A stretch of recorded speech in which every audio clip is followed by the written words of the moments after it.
Halo teman-teman, penikmat cerita novel. Kali ini saya akan melanjutkan cerita tentang menantu terbengkalai ternyata miliarder. Buat kalian yang baru mendengarkan cerita dari channel Gungred, jangan lupa untuk dukung terus channel Gungred dengan cara klik tombol like dan subscribe-nya. Dan saya ucapkan terima kasih banyak buat kalian yang sudah support.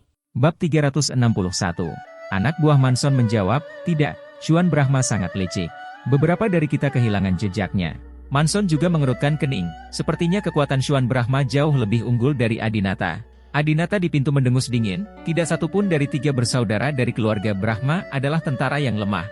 Meskipun Xuan Brahma belum mengalami pengalaman medan perang, dia, seperti Adinata, telah berlatih seni bela diri sejak kecil.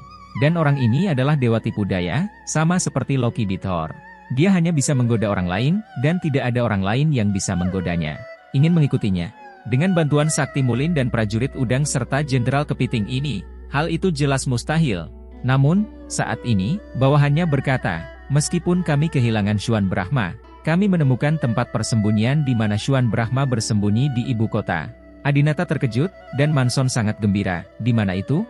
Bawahannya menjawab, "Di pinggiran ibu kota, sebuah halaman pedesaan kecil di desa Baihe, Teluk Baihe." Manson bertanya, "Apakah Anda menemukan sesuatu yang mencurigakan di sana?" Bawahan itu menggelengkan kepalanya, halamannya didekorasi dengan baik, dan semuanya sangat mewah. "Ada brankas di rumah, tapi saya tidak membukanya karena saya tidak tahu kata sandinya. Tetapi setelah detektor mendeteksinya, ternyata hanya ada beberapa barang berharga seperti perhiasan. Kami telah mengirim penembak Jitu An dan Huazi untuk berjaga di sana."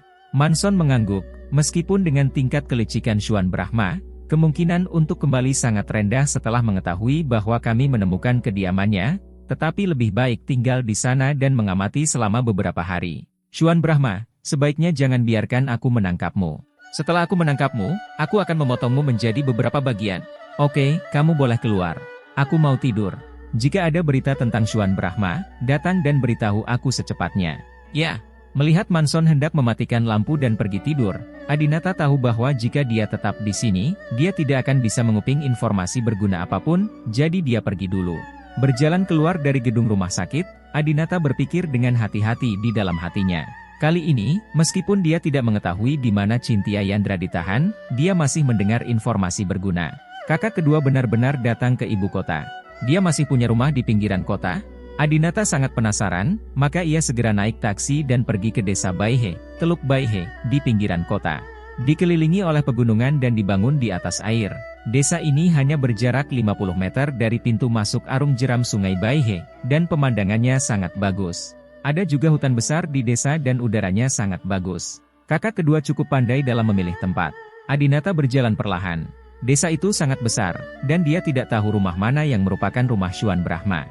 Ketika dia berjalan ke sebuah rumah putih yang tidak mencolok, tiba-tiba, seorang pria berjalan ke arahnya, mengenakan seragam tentara keluarga sakti, yang sama dengannya. "Aku di sini untuk membawakanmu makanan," kata Adinata sambil membawa kotak bekal yang sudah disiapkan sejak lama.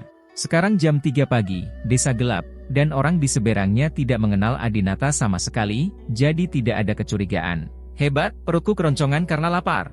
Pria berseragam di seberangnya mengambil alih kotak makan siang. "Di mana An?" Adinata bertanya. Ia mengetahui bahwa selain pria bernama Huazi, ada juga seorang penembak jitu bernama An. Huazi menunjuk ke atap di dalam dan berkata, "Di mana atapnya?" Penembak jitu umumnya tidak akan tinggal di sekitar rumah dan akan berada di tempat dengan pemandangan lebih baik. "Aku akan memberikannya padanya." Adinata menyiapkan 2 kotak makan siang. Kedua kotak makan siang ini semuanya dibius oleh Adinata. Setelah memakannya, dia akan segera tertidur. "Mau makan?" Ada tiram, ceker ayam, dan bebek panggang. Adinata mengangkat kepalanya dan berteriak ke sosok buram di atap.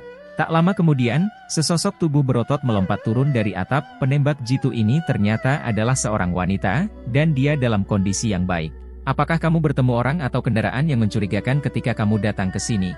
An bertanya dengan dingin, tangannya tidak dapat menahan diri untuk mengambil kotak makan siang dari Adinata.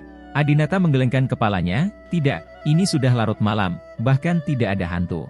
"Hei, apa kamu menemukan sesuatu di sini?" Huazi, yang sudah mulai makan, mengeluh, "Sungguh penemuan yang aneh. Tidak ada apapun di sini kecuali brankas. Pasti ada barang bagus di brankas. Sayang sekali kami tidak tahu kata sandinya. Kalau tidak, Anda bisa mencuri beberapa dan menggunakannya. Saya mendengar bahwa Xuan Brahma adalah putra kedua dari keluarga Brahma yang penuh rahasia." Keluarganya sangat kaya, dan apapun yang dimilikinya bernilai jutaan. Adinata bertanya, di mana berangkasnya? Huazi menunjuk ke dalam ruangan, biarkan saja di dalam kamar. Adinata mengangguk, kalian makan dulu, aku akan masuk dan melihatnya. Keduanya tidak curiga, lagi pula Adinata tidak tahu kata sandinya, jadi mereka tidak takut dia mengambil barangnya. Setelah Adinata masuk, dia segera menemukan berangkasnya. Berangkas ini persis sama dengan yang ditinggalkan Xuan Brahma di Shichen Cafe. Adinata tidak bisa tidak memikirkan saat Adinata bertemu Anastasia untuk pertama kalinya di Shichen Cafe. Dengan sedikit emosi, Adinata mencoba memasukkan kata sandinya. Dia memasukkan ulang tahun Xuan Brahma untuk pertama kalinya. Kata sandi salah. Bukankah ini masih hari ulang tahunku? Adinata berpikir dalam hati, tapi seharusnya tidak seperti ini. Saat itu di Tianhai, kata sandinya adalah hari ulang tahunnya, karena itulah yang ditinggalkan Xuan Brahma untuknya. Berangkas ini harus ditinggalkan oleh Xuan Brahma untuk digunakan sendiri. Dengan ide untuk mencobanya, Adinata memasuki hari ulang tahunnya. Ledakan. Dengarkan saja suara yang tajam, kata sandi berhasil, dan berangkas dibuka. Apa? Kata sandinya atau tanggal lahirku? Adinata kaget kali ini, kenapa dia masih menggunakan kata sandinya sebagai hari ulang tahunnya. Apakah karena dia sudah terbiasa, jadi dia berbagi kata sandi yang sama dengan berangkas Tianhai? Atau mungkin dia tidak ingin kenalannya mudah menebaknya? Ada dua kemungkinan, karena passwordnya adalah hari ulang tahun Anda yang terlalu mudah ditebak orang lain. Namun, ada kemungkinan lain, yaitu berangkas ini diserahkan oleh Xuan Brahma kepada Adinata. Jika ini masalahnya, maka Xuan Brahma mungkin menduga Adinata akan datang ke sini. Adinata sangat penasaran sehingga dia membuka berangkas, dan pemandangan mewah tiba-tiba muncul di depannya. Perhiasan berkilau, kalung, berlian, emas, uang tunai, uang dolar, dan puluhan kartu. Sial, aku akhirnya punya uang. Kakak kedua, bajingan ini, akhirnya bisa membantuku sekali. Adinata merasa sangat nyaman saat melihat harta emas dan perak ini. Di masa lalu, Adinata tidak akan meremehkan perhiasan, uang tunai, DLL, karena dia sendiri memiliki uang yang tidak dapat dia belanjakan semuanya. Tapi hari ini berbeda dengan masa lalu, aset Adinata kini dibekukan, bahkan akun WeChat dan Alipay miliknya tidak dapat digunakan. Dia benar-benar miskin. Dengan ini, cukup untuk pengeluaran sehari-hari Adinata. Terutama, dia tidak lagi harus dipermalukan oleh Li Chenjie. Adinata mengulurkan tangannya dan mengambil kalung perhiasan di tangannya. Dia melihatnya dengan hati-hati. Ada 72 batu giok suet putih dan 114 batu giok hijau es di kalung itu. Ini seharusnya menjadi kalung termahal di dunia. ANDG boom senilai 200 juta dolar. Aku tidak menyangka kalung ini ada di tangan saudara kedua. Bab 362. 200 juta dolar as mendekati 1,4 miliar yuan. Jika Adinata memiliki kalung ini, dia bisa berkeliling ibu kota. Selain kalung ini, ada banyak barang berharga di berangkas ini, dan masing-masing bernilai banyak uang. Adinata juga menemukan boneka teddy bear yang sangat lucu di dalamnya, mengenakan pakaian berlogo LV, dan langsung tertarik padanya. Mengambilnya di tangannya dan memainkannya dengan hati-hati, Adinata berkata pada dirinya sendiri. Ini seharusnya yang diproduksi bersama oleh perusahaan Jerman Steve dan LV. Ini adalah boneka beruang termahal di dunia. Perusahaan Steve dari Jerman sendiri adalah satu-satunya produsen di dunia yang memproduksi boneka beruang kelas atas, dan masing-masingnya bernilai banyak uang. Ditambah dengan kerjasama dengan LV, boneka teddy bear kecil ini terjual dengan harga setinggi langit. Boneka ini sekarang bernilai sekitar 2,2 juta dolar. Adinata sangat menyukainya, dengan senyuman di wajahnya, berikan pada Sisi besok, dia pasti akan sangat menyukainya. Pagi ini, Adinata merasa malu ketika Sisi membayar 15 yuan untuk mobil tersebut. Sebagai seorang ayah, dia harus memberikan yang terbaik untuk putrinya. Selain itu, ada banyak kartu. Adinata melihat secara umum dan menemukan bahwa itu semua adalah kartu emas atau kartu keanggotaan dari pusat perbelanjaan kelas atas dan toko merek, dan semuanya adalah yang paling mulia. Dengan kartu-kartu ini, Adinata dapat masuk dan keluar dari acara-acara mewah di ibu kota sesuka hati. Saat ini, Adinata keluar rumah dan melihat dan menemukan bahwa An dan Huazi telah tertidur. Jadi, dia kembali ke rumah, mengambil kantong plastik dan memasukkan semua barang itu ke dalamnya. Kemudian, dia menutup berangkas dan meninggalkan desa Baihe. Kembali ke JFS Mall, Adinata menyembunyikan perhiasan emas dan peraknya karena terlalu banyak barang yang harus dibawanya. Ia hanya mengeluarkan kartu-kartu yang bisa dimasukkan ke dalam dompetnya dan boneka beruang yang akan ia berikan kepada Sisi besok. Sisanya disembunyikan di loker kata sandi di mall. Keesokan paginya, Adinata menyelesaikan shift malamnya dan beristirahat di siang hari, mencuci muka, mengganti pakaian, lalu naik taksi ke rumah Anastasia dengan tas berisi boneka beruang. Bang. Adinata mengetuk pintu. Karena sudah lewat jam 7 pagi, Adinata mengira Anastasia dan Sisi belum bangun, jadi dia juga bangun pagi untuk datang ke sini. Xuanger segera membuka pintu dan berkata sambil tersenyum, "Tuan Brahma." Adinata bertanya sambil tersenyum, "Apakah Sisi belum bangun?" Xuanger berkata, "Sisi dan Nona bangun pagi-pagi dan baru saja dijemput oleh Tuan Li." "Apa?" Adinata tiba-tiba terkejut.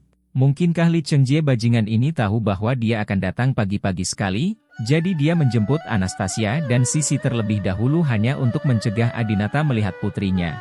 Ini sangat menjijikkan. Tampaknya pukulan yang dia berikan kepada anak buahnya kemarin terlalu ringan. "Apakah kamu tahu kemana mereka pergi?" Adinata bertanya.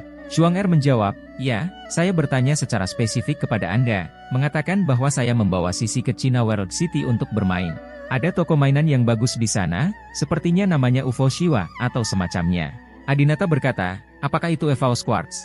EVO Quartz adalah toko mainan paling terkenal di Amerika Serikat dan kerajaan mainan. Adinata pergi ke sana untuk bermain ketika dia berada di Amerika Serikat. "Saya tidak menyangka akan ada EVO Quartz di ibu kota, pasti sepopuler Disneyland di Tianhai di kalangan anak-anak. Khusus untuk anak-anak kaya, ini tempat suci. Anak-anak dalam keluarga biasa tidak mampu membelinya." Xuanger segera menjawab, ya, itu namanya. Xiao Brahma masih lebih berpengetahuan. "Aku sangat bodoh. Jika kamu memberitahuku lagi, aku bahkan tidak dapat mengingatnya." Adinata tidak bisa menahan diri untuk tidak menepuk kepala kecil Xuanger. "Kamu sudah sangat pintar." "Terima kasih, Xuanger. Pergi dan lakukan pekerjaanmu. Saya akan mencari mereka." "Ya, sampai jumpa, Tuan Brahma." "Sampai jumpa." Adinata melambaikan tangan pada Xuanger, lalu menghentikan taksi. "Guru, pergilah ke China World Trade Center." Mobil itu berangsur-angsur pergi, dan di sudut gang, seorang pria muncul diam-diam dan menelepon. "Tuan Li, Adinata memang datang ke rumah wanita muda itu pagi-pagi sekali. Sekarang dia tahu bahwa Anda membawa anak itu ke Gua Mao dan naik taksi ke sana. Apakah Anda ingin mengirim seseorang untuk menghentikannya di jalan?" Li Chengjie di sana tersenyum dan berkata, "Tidak perlu. Orang miskin seperti dia tidak akan bisa memasuki toko utama Quartz bahkan jika dia datang." Tak butuh waktu lama bagi Adinata untuk sampai di pintu masuk Gua Mao, toko andalan Quartz seluas 2.600 meter persegi. Begitu dia berdiri di depan pintu, Adinata merasakan kemewahan di sini. Ini memang Hermes di antara mainan. Di depan pintunya terdapat menara jam yang sangat terkenal, Emer Clock, dengan senyuman yang lucu dan aneh. Nama tersebut diambil dari homofoni, Clock.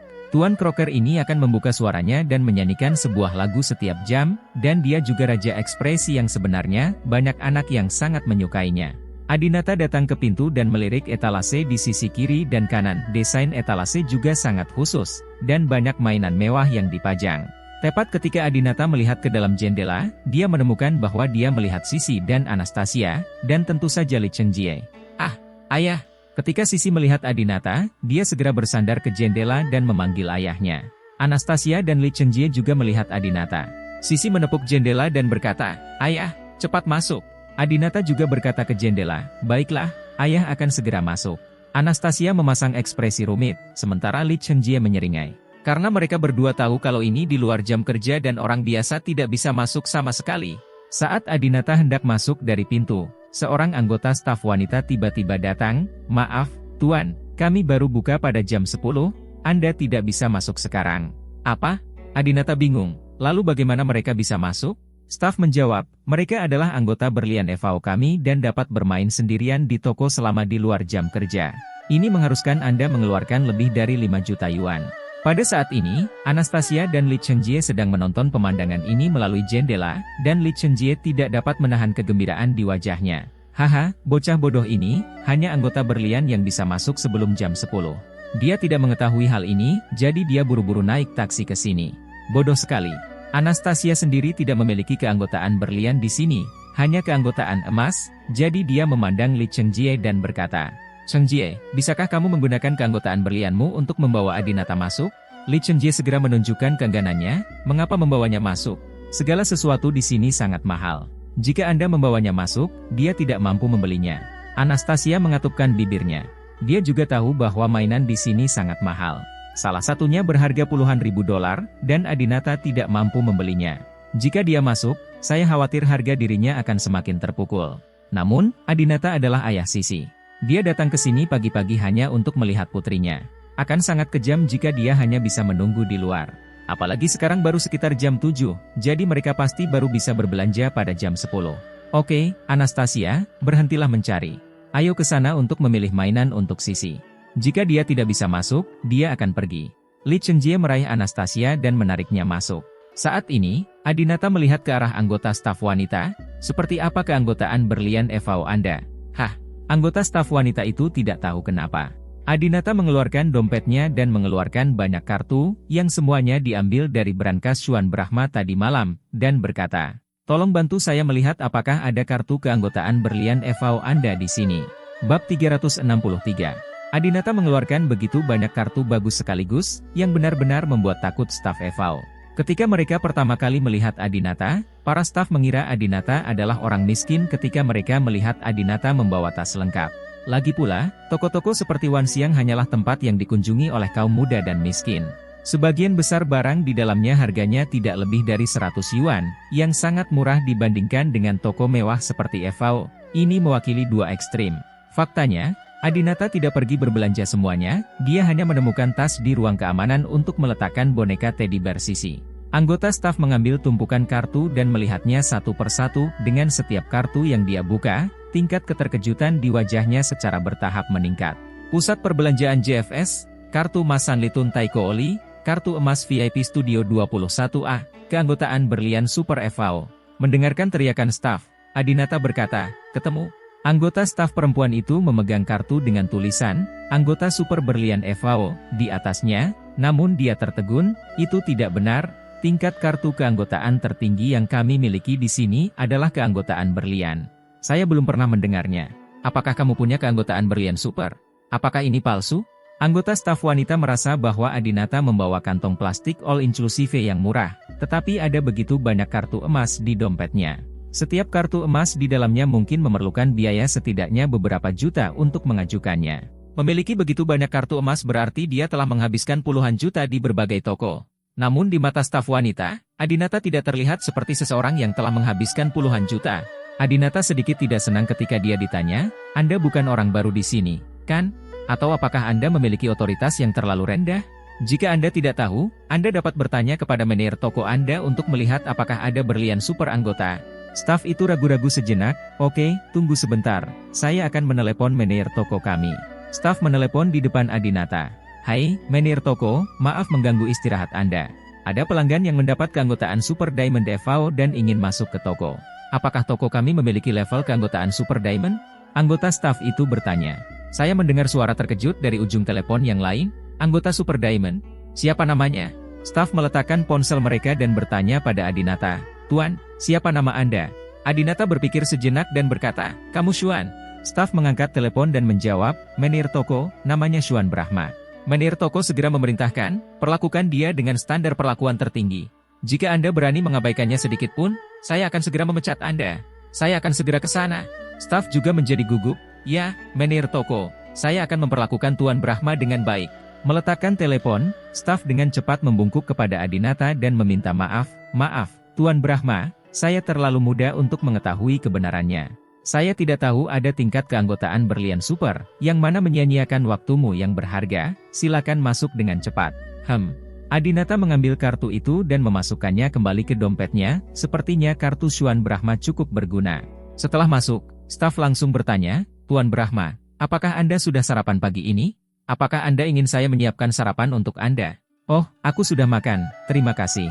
Adonan goreng yang dimakan Adinata di dekat mal dan jus kacang yang diminumnya memiliki rasa yang unik. "Apakah kamu haus? Apa yang ingin kamu minum, kopi atau air?" Para staf melanjutkan sikap pelayanan bintang 5 mereka. Adinata tersenyum, "Tidak perlu, saya di sini untuk menemui putri saya." Adinata berjalan ke depan dan memanggil Sisi yang sedang memetik mainan di depannya. "Sisi." Sisi menoleh dan melihat Adinata, dan segera berlari dengan gembira, berteriak, "Ayah!" Saat ini, Anastasia dan Li Chengjie tampak terkejut. "Aneh, bagaimana dia bisa masuk?" Li Chengjie tidak percaya sama sekali. "Sayang, apakah kamu tidur nyenyak tadi malam?" Adinata memeluk Sisi dengan wajah bahagia. Sisi mengangguk dan berkata, "Baiklah, ibuku memelukku saat tidur kemarin dan menceritakan banyak cerita kepadaku." Saat ini, staf di samping Adinata bertanya, "Tuan Brahma, apakah ini putri Anda?" Adinata mengangguk. Staf dengan cepat memujinya, "Dia sangat cantik." Ketika gadis kecil ini baru saja masuk, Saya mengatakan bahwa untuk seorang putri cantik, ayahnya juga pasti sangat tampan. Oh, sepatu putrimu sepertinya sedikit kotor. Mohon tunggu sebentar sementara aku membersihkan sepatu putri kecil. Karena itu, anggota staf tersebut mengambil selembar kain dan berlutut untuk membersihkan sepatu Sisi. Anastasia dan Lee Cheng-jie sama-sama kaget. Pegawai toko di sini selalu menyendiri, karena mereka yang bekerja di toko mewah semacam ini biasanya memiliki keluarga generasi kedua yang kaya, dan beberapa dari mereka hanya datang ke sini untuk bermain. Oleh karena itu, ketika mereka bertemu pelanggan, mereka umumnya tidak rendah hati atau sombong, dan tidak akan melakukan sesuatu yang terlalu rendah hati. Saat Lee Cheng-jie dan yang lainnya baru saja masuk, mereka hanya menyapa. Namun, setelah Adinata masuk, staf menyiapkan sarapan dan menyemir sepatu Sisi. Sikap pelayanannya benar-benar berbeda. Terima kasih, Bibi. Sisi juga sangat sopan dan mengungkapkan rasa terima kasihnya kepada para staf. Lee Cheng-jie datang saat ini dan bertanya kepada staf, hanya anggota berlian yang bisa masuk di luar jam kerja. Mengapa Anda mengizinkan dia masuk? Kalaupun dia mengenal kita, kamu tetap harus menanyakan pendapatku dulu kan? Lee Cheng-jie mengira staf baru saja melihat Adinata menyapa Sisi di jendela kaca dan mengira Adinata ada bersama mereka, jadi mereka membiarkan Adinata masuk. Setelah itu, Lee Cheng-jie memandang Adinata dengan tidak senang, kamu terlalu pandai memanfaatkan orang lain, kan? Kemarin kamu makan di rumah Anastasia, dan hari ini kamu memanfaatkan kartu keanggotaan berlianku. Kamu satu-satunya bung besar, bisakah Anda memberi saya sedikit muka? Apakah saya setuju dengan Anda menggunakan kartu keanggotaan saya? Sebelum Adinata dapat berbicara, staf mengambil inisiatif untuk menjelaskan, Tuan Lee, Anda salah paham. Tuan Brahma ini tidak datang karena keanggotaan berlian Anda. Lee Cheng-jie mendengus dengan nada menghina, apakah kamu tidak mencoba untuk mendapatkan keanggotaan berlianku? Bukankah dia juga memiliki keanggotaan berlian di sini? Anggota staf itu menggelengkan kepalanya, dan Lee Cheng-jie tampak bangga. Namun, anggota staf tersebut berkata pada detik berikutnya, Tuan Brahma bukanlah keanggotaan berlian, tetapi keanggotaan berlian super. Keanggotaan berlian super unik toko kami lebih tinggi daripada keanggotaan berlian Anda. Lanjutkan ke level berikutnya. Apa katamu? Lee Cheng-jie tercengang ketika mendengar ini, keanggotaan super diamond? Kenapa kamu belum pernah mendengarnya? Berapa banyak yang harus kamu keluarkan? Anggota staf berkata, saya tidak tahu. Ini mungkin bukan hanya konsumsinya yang banyak, tetapi juga statusnya yang sangat terhormat. Jadi manajer toko akan memberi Anda kartu keanggotaan berlian super. Lee Cheng-jie langsung geram, brengsek. Apa maksudmu dengan ini statusku tidak semulia miliknya? Staf tidak berani menyinggung Lee Cheng-jie dan dengan cepat menjelaskan, saya tidak bermaksud begitu. Namun, Adinata berkata langsung, kamu hanya lebih rendah dariku. Apakah dia salah? Bab 364. Lee Cheng-jie ini tahu bahwa Adinata akan datang menemui Sisi pagi ini, jadi dia menjemput Sisi pagi-pagi sekali dan memilih tempat di mana hanya anggota senior yang bisa masuk. Dia jelas mempermalukan Adinata. Jika Adinata tidak menguping pidato Manson tadi malam, jika Xuan Brahma tidak meninggalkan brankas, maka sekarang, Adinata harus berdiri di luar toko. Saya dengan rendah hati mengawasi putri saya di toko, tetapi saya tidak bisa masuk. Sama seperti kemarin, Sisi merasa malu seperti membayar ongkos taksi sendiri. Lee Cheng-jie sangat marah, kamu berani mengatakan bahwa statusku lebih rendah dari kamu? Kamu miskin, tidakkah kamu tahu cara bercermin? Status apa yang kamu miliki sekarang? Beraninya kamu berbicara seperti ini kepadaku? Jika dulu Lee Cheng-jie masih takut pada Adinata, namun kini aset Adinata telah dibekukan dan dikelola dengan baik oleh keluarga sakti, Lee Cheng-jie tidak perlu lagi takut pada Adinata.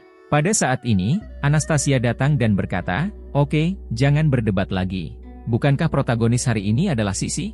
Bukankah kalian semua di sini untuk bermain dengan Sisi? Lee Cheng-jie melirik Sisi dan berkata sambil tersenyum, ya, 2 hari lagi Sisi akan berulang tahun. Saya membawa Sisi ke sini hari ini hanya untuk memilih hadiah untuk Sisi. Adinata, kamu telah meminum tinta asing. Kamu harus tahu bahwa Evaus Quartz adalah toko mainan Hermes. Hanya barang-barang di sini yang layak untuk Sisi kita. Sayang sekali kamu tidak mampu membeli apapun di sini. Lee Cheng-jie tidak tahu dari mana Adinata mendapatkan keanggotaan berlian super. Dia yakin itu bukan milik Adinata, dan bahkan jika itu milik Adinata, itu tidak akan berguna. Kartu keanggotaan hanyalah simbol status, hanya mewakili berapa banyak uang yang telah Anda habiskan di sini di masa lalu. Kartu keanggotaan bukan kartu ban, dan uang tidak dapat disimpan di dalamnya. Dan aset Adinata telah dibekukan, dan hadiah apapun di sini berharga 5 digit. Lee Cheng-jie bertaruh bahwa Adinata tidak mampu membeli apapun di sini. Lee Cheng-jie berkata kepada staf dengan arogan, pelayan, tolong perkenalkan mainan di sini, terutama yang cocok untuk gadis kecil. Staf tidak segera menjawab, Tuan Li, bagaimana kalau saya memanggilkan pelayan lain untuk Anda? Saya berdedikasi untuk melayani Tuan Brahma. Kamu, Li Chenjie merasa sangat tidak tahu malu, dia adalah Tuan Li yang bermartabat, anggota berlian, tetapi dia bahkan tidak bisa memesan pelayan. Adinata tersenyum dan berkata, jangan repot-repot, aku akan membelikan sesuatu untuk Sisi, jadi kamu bisa memperkenalkannya saja. Ya, Tuan Brahma. Setelah mendengar kata-kata Adinata, pelayan itu berdiri dan berjalan ke depan, membimbing semua orang ke kiri, dan memperkenalkan. Ini adalah merek Amerika yang terkenal Bunias by Tebey. Produk dari merek ini sebagian besar adalah kelinci mewah bertelinga panjang, dengan warna merah jambu, biru, dan krem. Mereka adalah favorit bayi yang hidup di hutan. Sisi berjalan mendekat, meraih seekor kelinci biru, dan berkata, kelinci ini lucu sekali. Li Chenjie berjalan di belakangnya, menyentuh rambut Sisi, dan berkata, apakah kamu menyukainya, Sisi? Sisi mengangguk, saya menyukainya. Li Chenjie berkata kepada pelayan, kemasi.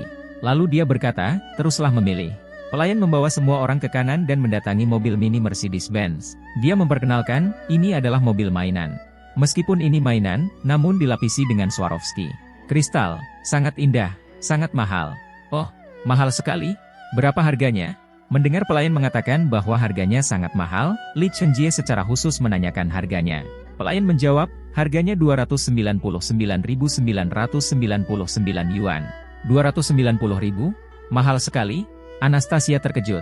Dia baru saja menyadari bahwa mobil mainan berwarna merah ini bersinar dengan emas dan sangat indah. Namun, tidak ada label harga di atasnya, dan dia tidak tahu berapa harganya. Dia pikir paling banyak hanya puluhan ribu dolar. Li Chenjie tersenyum tipis, hanya 300.000, ambil semuanya. Lanjutkan perkenalan. Pelayan terus mengarahkan semua orang ke seorang prajurit kecil yang juga bersinar dengan emas, dan berkata, ini adalah prajurit kecil bertabur Swarovski. Harganya relatif murah, hanya 29.999 yuan. Hanya lebih dari 20.000? Li Chenjie malah mengira harganya agak murah dan tidak mau repot membelinya. Jadi, Li Chenjie memandang Adinata, aku akan memberimu kesempatan untuk pamer. Kamu bisa membeli yang murah ini. Adinata memutar matanya ke arah Li Chenjie, lalu menundukkan kepalanya dan menatap Sisi. Sisi, apakah kamu menyukai prajurit kecil ini? Sisi memandangi prajurit kecil yang berkilauan itu dan hendak menganggukkan kepalanya, tanpa diduga, Anastasia di belakangnya menekan bagian belakang kepalanya dengan tangan dan menggelengkan kepalanya. Meskipun Sisi masih muda, dia sudah terhubung dengan Anastasia dan memahami maksud ibunya. Kemudian, Sisi menggelengkan kepalanya, saya tidak menyukainya. Adinata juga tidak menyukai prajurit kecil ini, jadi dia berkata, kalau begitu aku tidak akan membelinya. Hahaha. Li Chenjie tersenyum saat melihat adegan ini, aku tahu kamu tidak mampu membelinya. Setelah itu, Li Chenjie memilih selusin mainan untuk Sisi dan berkata, hitung berapa total biayanya. Segera, pelayan menghitung harganya, Tuan, total konsumsi Anda adalah 1.302.546 yuan. Anastasia merasa itu agak sia-sia, Chenjie. Sisi masih sangat muda dan tidak tahu apa yang baik atau buruk. Terlalu boros bagimu untuk menghabiskan lebih dari 1 juta. Keluarga Sakti mungkin juga kaya, tetapi Anastasia tidak pernah menghabiskan uang secara sembarangan. Selain itu, beberapa tahun terakhir ini, karena dia belum menikah dan tidak malu meminta uang kepada keluarganya, dia malah menjadi sedikit hemat. Li Chenjie dengan tenang mengeluarkan kartu banknya dan menyerahkannya kepada pelayan, geser kartumu. Kemudian, dia berkata kepada Anastasia, karena saya akan menjadi ayah Sisi, maka saya harus memberikan yang terbaik untuknya. Saya tidak seperti kebanyakan orang. Sebagai ayah kandung, kehidupan putri saya bahkan tidak membeli hadiah. Untuk ulang tahunku, Adinata, ada banyak sekali hadiah di sini, kenapa kamu tidak memilih satu untuk Sisi? Bukankah kamu sedang bekerja? Tidak bisakah kamu membayar gaji 1 bulan di muka? Oh, itu benar-benar tidak mungkin. Kamu bekerja sebagai satpam. Aku khawatir kamu harus membayar gaji 3 bulan di muka, hahaha. Adinata mengabaikan Li Chenjie dan membiarkannya bersenang-senang. Dia semakin membenci Li Chenjie. Faktanya, saat pertama kali bertemu dengannya, dia tidak terlalu membenci Li Chenjie. Saat itu, Li Chenjie adalah orang yang dingin dan angkuh. Meski menyebalkan, ia jarang bicara dan suka menggunakan kekerasan untuk menyelesaikan masalah. Meski pada akhirnya ia dipukuli oleh Adinata dengan hidung hitam dan wajah bengkak. Tapi sejak Li Chenjie mengetahui bahwa dia tidak bisa mengalahkan Adinata, dia mulai banyak bicara, terutama setelah mengetahui bahwa Adinata dalam kesulitan, dia mencoba yang terbaik untuk menghukum Adinata.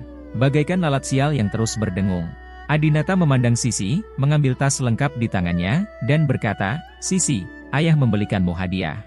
Baru kemudian Li Chengjie memperhatikan tas di tangan Adinata dan berkata dengan ekspresi jijik, "Semua termasuk, toko malang yang harga mainannya tidak pernah melebihi 100 yuan.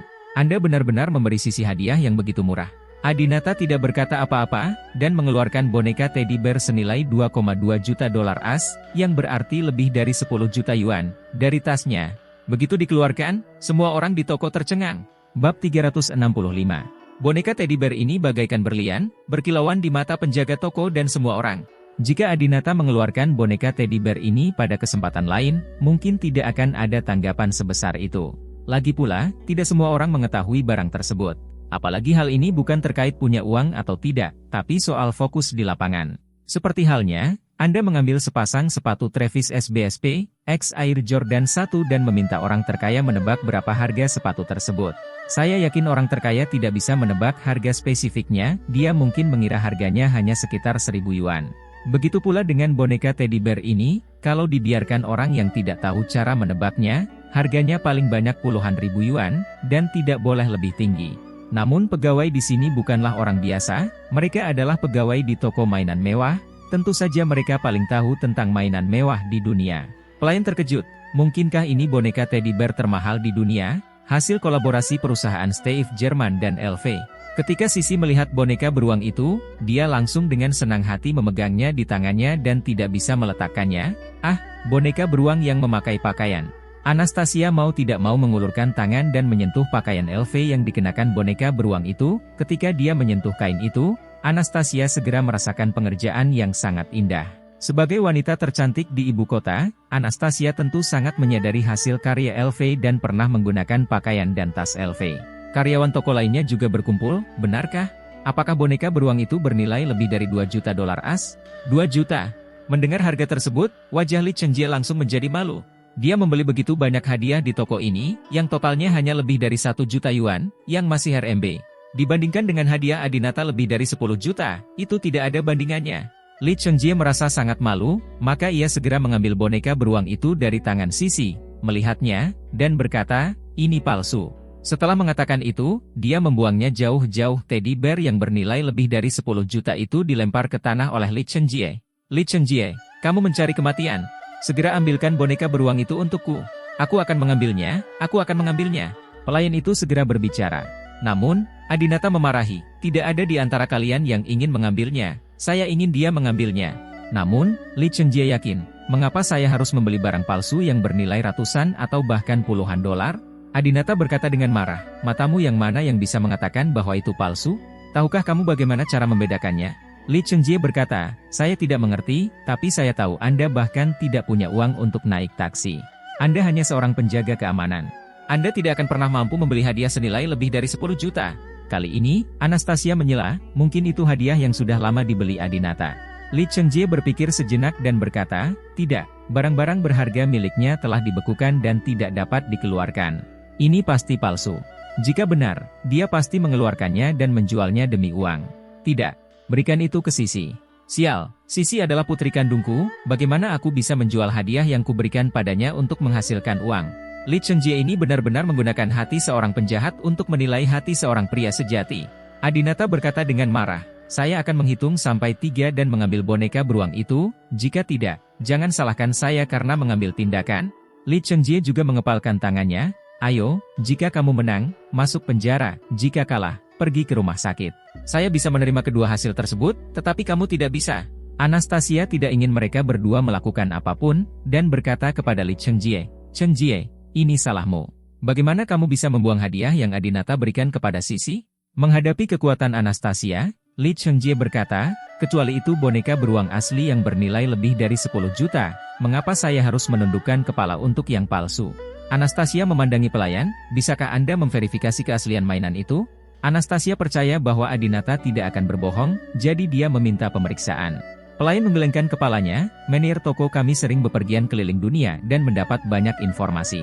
Dia pasti bisa membedakannya. Dia akan segera datang. Mengapa Anda tidak menunggu sebentar?" Sekitar 10 menit kemudian, seorang wanita berusia 30-an dengan riasan halus dan setelan jas melangkah maju. Ia mengenakan merek terkenal dan berpenampilan seperti wanita kaya atau wanita kaya. Ia juga berjalan cukup mendominasi dan memiliki aura seorang ratu. Di mana Syuan Brahma? Begitu dia memasuki pintu, wanita itu bertanya kepada pelayan. Itu pria berjas hitam, jawab petugas itu sambil menunjuk ke bagian belakang Adinata.